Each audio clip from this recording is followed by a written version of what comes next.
like, comment, share and subscribe. Ask Mufti Mustaqim Mewati. Bismillahirrahmanirrahim. زوجہ اقبال سورہ کا میوات سے 3 سوالات کرتی ہیں. پہلا سوال کہ کیا قبلے کی طرف پاؤں کرنے کی وجہ سے نیکیاں ختم ہو جاتی ہیں. دوسرا سوال کرتی ہیں کہ کیا چپل پر بیٹھنے کی وجہ سے نیکیاں ختم ہو جاتی ہیں. تیسرا سوال کرتی ہیں کہ کیا شوہر کا نام لینے کی وجہ سے نکاح ختم ہو جاتا ہے. تو بہن آپ کے تینوں سوالات کا بالتفصیل جواب یہ ہے کہ قبلے کی طرف پاؤں کرنا خلاف ادب اور مکروہ ہے، ناپسندیدہ عمل ہے. قبلے کی طرف پاؤں نہیں کرنے چاہیے، لیکن قبلے کی طرف پاؤں کرنے کی وجہ سے نیکیاں ختم نہیں ہوتی. جو حضرات یہ کہتے ہیں کہ قبلے کی طرف پاؤں کرنے کی وجہ سے نیکیاں ختم ہو جاتی ہیں، تو ایسے لوگوں کی بات جہالت پر مبنی ہیں. بہرحال کیا ہے، قبلے کی طرف پاؤں نہیں کرنے چاہیے.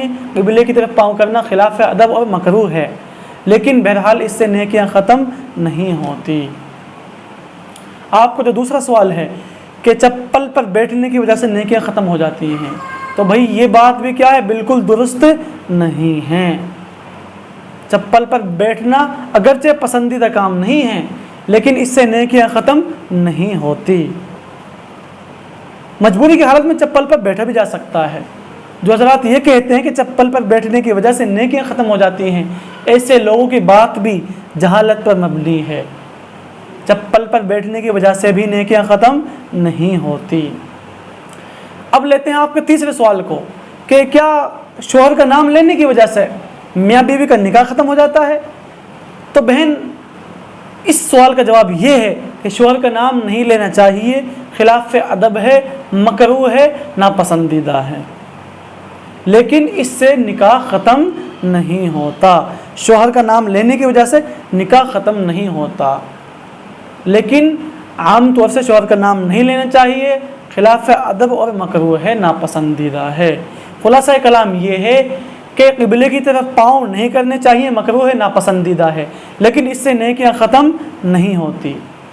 اسی طرح چپل پر نہیں بیٹھنا چاہیے، مجبوری کی حالت میں بیٹھا جا سکتا ہے، لیکن نیکیاں اس سے بھی ختم نہیں ہوتی. اسی طرح شوہر کا نام نہیں لینا چاہیے، مکروہ ہے، ناپسندیدہ ہے، اس سے بھی نکاح نہیں ٹوٹتا. شوہر کا نام مجبوری کی حالت میں لیا جا سکتا ہے، گنجائش ہے. کسی نے عام طور سے بھی لے لیا تو نکاح اس کا بھی بہرحال ختم نہیں ہوگا.